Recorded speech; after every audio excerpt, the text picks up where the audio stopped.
Okay, Embodied Interaction Lecture 1, Part 4, Designing for Embodied Being in the World. This course, in general, as I said in the previous part, is mainly about how can we make sense of all these new kinds of mixed physical digital technologies, all these forms of interaction that are no longer standard graphical or textual on a screen, but go beyond that. Sensors, actuators, moving parts, multi-sensory, and so on. And what this course offers is that it offers you a theoretical framework to look at these kinds of interactions as offering other kinds of qualities that the digital screen typically does not offer, or at least the digital graphical screen does not emphasize these qualities. And these are qualities that have to do with our embodied being in the world. So I've shown this slide before. If you're interested in these kinds of topics that I'm showing now, wearables, haptics, smart object, Internet of Things, ubiquitous computing, virtual reality, augmented reality, robots, brain-computer interfaces, and so on. If you want to search more about it, some key terms would be ubiquitous computing, which is coined by a man called Weiser, tangible interaction. One paper is Honecker and Buhr, who defined that field in a way. Embodied interaction. There's a great book, a bit philosophical also, by Paul Dorisch on that, and we're going to read something of that. And skill-based interaction, which has mainly been developed in Technical University Eindhoven in the Industrial Design Department by various people. And one of the first who wrote good stuff about that was Tom Jajadinegrat, who you can see there. So what does that look like, designing for embodied being in the world, designing for our embodied being? Well, one of the most classic future images that we had, of course, was Minority Report, the movie. I encourage you to go and see it if you have never seen it before. It's, of course, already a bit of an older movie. But in there, you can already see interfaces that really challenge the flat surface of the graphical screen.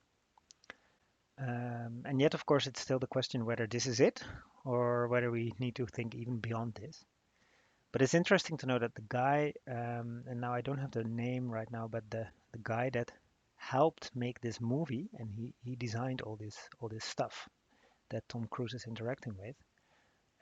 He was into tangible interaction, and he actually built stuff like this. So he was, at the same time that he was helping with the movie, he was also actually working on just making these systems, making them for real.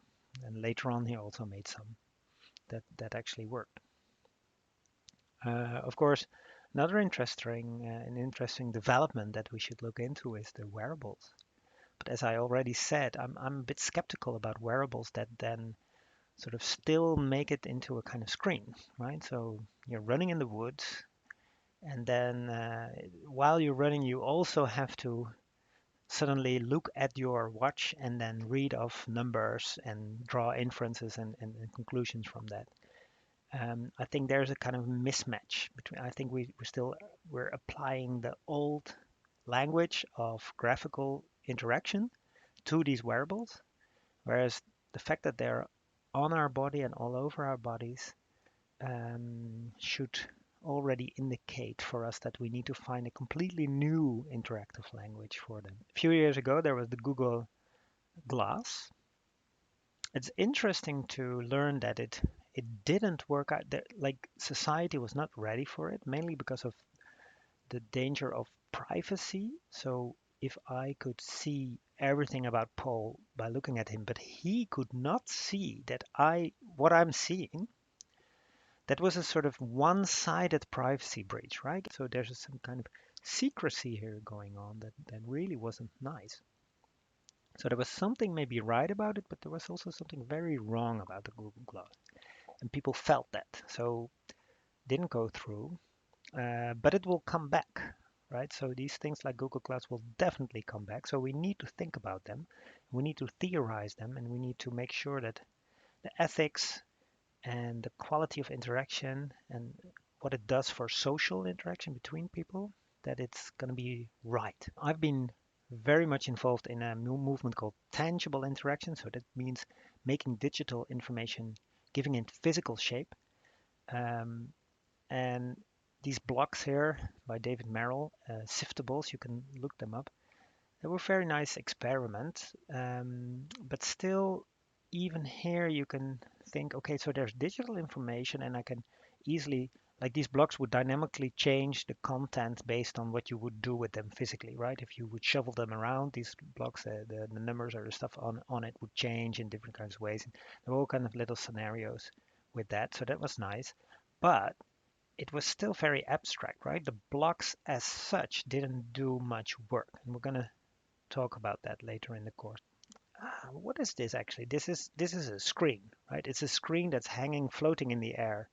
I've just recently watched the new Picard Star Trek series, and the way the spaceship is now controlled is by this kind of stuff, right? So people moving their hands in midair, and then moving digital floating in the air, digital projections of controls. I don't know about this. I don't know about this. The basic question for the whole course will be how to design technology that supports and sustains, even enhances or transforms, the skilled interactions of human beings in their live world, so in their everyday environments that they are familiar with. And so the challenge is how to design technology that really forms a productive element within such a socially situated practice, as I call it. Maybe you need to make some kind of representation of the digital information that is playing a part in your whole system. But that's not the first question. The first question is, what are people with their bodies doing in the environment, and how can you add to that? And it could be, and very often in the projects that I do, there's this moment where you think, oh, actually computers and digital interaction and digital information and data, they do not add anything to this practice. For me, that's when you really get to ask, why would a computer technology add value or meaning to this practice anyway, right? And I think that's the right sort of starting point for thinking about interactive technologies, not as a given, but as a potential value. And maybe the conclusion can also be, well, they're not adding any value, so we don't need them. Focusing on the body, the question would be how to design technology that helps us find our bodies again. So this also hints at the idea that maybe our whole society has been a bit too much focused on the Cartesian mind part of the mind-body split. There's like Feldenkrais techniques, stuff of your bodily posture. We sit behind the screens every day. We get strained in our necks and backs and so on. There's a lot of people having back problems. So maybe um, having interactive systems that appreciate the the the way the mind and the body really hang together as one complete system, maybe they will also help with that a little bit. And well, maybe in one sentence, the whole question would be how to design for our embodied being in the world. And that is really a term, it's a philosophical term from phenomenology. And there will be one lecture especially dedicated to phenomenology and the philosophy of phenomenology that's sort of behind much of what I'm talking about in this course. And if you want to make it really practical, you could say, well, how to design interactive technology that is, and it is falls behind my face, but the sentence that was there was how to design interactive technology that works just like in some way it works. So how to design interactive technology that works like the blind man's cane, right? So a technology that is becomes an intuitive extension of our own bodily engagement with the world, rather than a separate thing, a machine that we press the on button and then do let it do its job, or rather than a sort of linguistic machine that we give a question and then have to wait a whole day for getting the answer like the first computers were. Now, very briefly, I want to say something about the way I work. It's not necessarily the way you should do work, but I'm just giving you this. I'm not doing traditional science. Power of design research, it has lots of disadvantages as well. It's a bit less rigorous maybe than science, but the power of it is that it works in a very in a holistic way, um, approaching a complex problem from multiple sides at the same time and going over iterations of explorations and then reflecting on what you learn and then stepwise getting more to the heart of the issue. So what I do on the one hand, together with students, graduation students, I design interactive things for a certain purpose. And we make prototypes, and then we test these prototypes and we reflect on them together with different stakeholders, with people that would be the actual users of these prototypes. And the goal of this is not just to make a practical product for a practice, it's really a research goal of learning about how an interactive product like that takes up a meaningful role within a human practice.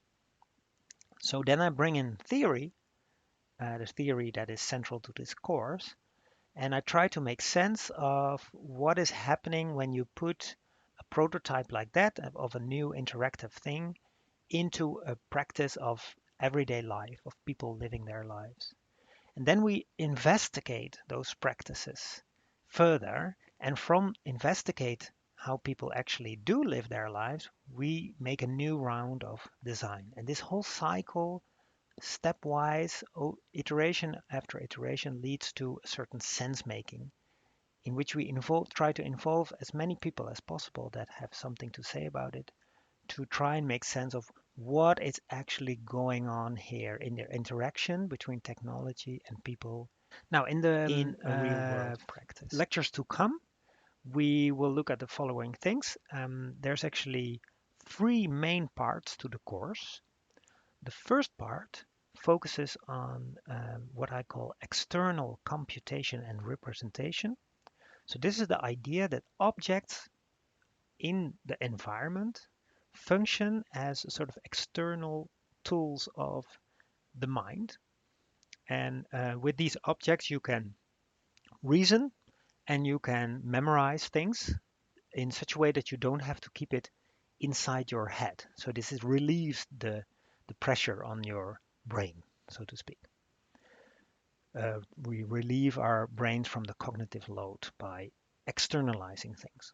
So that's one important part of embodied interaction, I think, and a lot of tangible interactive systems work on these principles. However, a second very important aspect of it that is often forgotten is that interaction with other people is social. You cannot interact with others. You cannot interact with the world without acknowledging the fact that we are always in a social situation. The third very important aspect of embodied interaction is this idea of making a sensory motor loop. So I act and I sense from the world, and this goes on and on and on, and this creates a pattern like a habit or a routine or a skill. And the way that works and how artifacts and tools can become part of those interactive loops between me and the world, that's a very important topic that we need to talk about, which I call sensory motor coupling. And from that perspective, to know something means to know how to deal with the world in a skillful way. Now, and then there's a fourth general part. We're going to spend a lecture on phenomenology, the philosophy that lies behind much of this. All right, so this is what we're going to do for the coming weeks. And for those of you that actually are following the course within the University of Twente, please consult the Canvas site on which I put all the assignments and practicals. And of course, we're also going to meet um, live together online and do stuff together. So the idea is that you would first already see these lectures and in your own time. And then when we get together, we're going to do discussions and other kinds of stuff. And there's a number of practical assignments that are part of this course that we're going to work on when we're actually together in the Canvas online space.